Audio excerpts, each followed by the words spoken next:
പരപ്പനങ്ങാടിയിൽ ഭാര്യയെ അറവുശാലയിൽ കൊണ്ടുപോയി കഴുത്തറുത്ത് കൊലപ്പെടുത്തിയ കേസിൽ ഭർത്താവിന് വധശിക്ഷ. നരിക്കുനി കുട്ടമ്പൂർ സ്വദേശിനി റഹീനയെ കൊലപ്പെടുത്തിയ കേസിലെ പ്രതി നജ്മുദ്ദീനാണ് കോടതി വധശിക്ഷ വിധിച്ചത്. അഞ്ചപ്പുരയിലുള്ള സ്വന്തം അറവുശാലയിൽ വെച്ച് 2017 ജൂലൈ 23-നാണ് പ്രതി ഭാര്യയെ കൊലപ്പെടുത്തിയത്.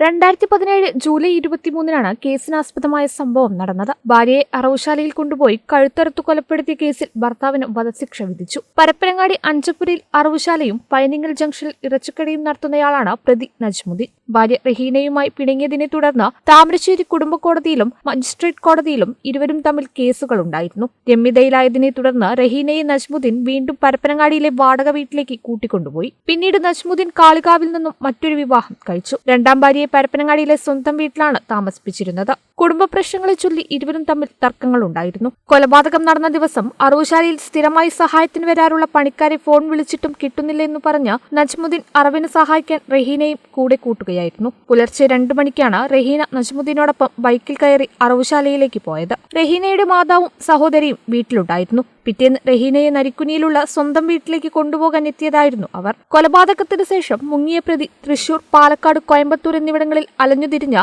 കയ്യിലുള്ള പണം തീർന്നപ്പോൾ പണമെടുക്കാനായി വീട്ടിലേക്ക് വരുന്നതിനിടെ പരപ്പനങ്ങാടി റെയിൽവേ സ്റ്റേഷൻ പരിസരത്ത് നിന്നുമാണ് പോലീസ് പിടികൂടുന്നത്. പ്രതി നജ്മുദ്ദീന് റഹീനയിലുള്ള സംശയമാണ് കൊലപാതകത്തിൽ കലാശിച്ചത്.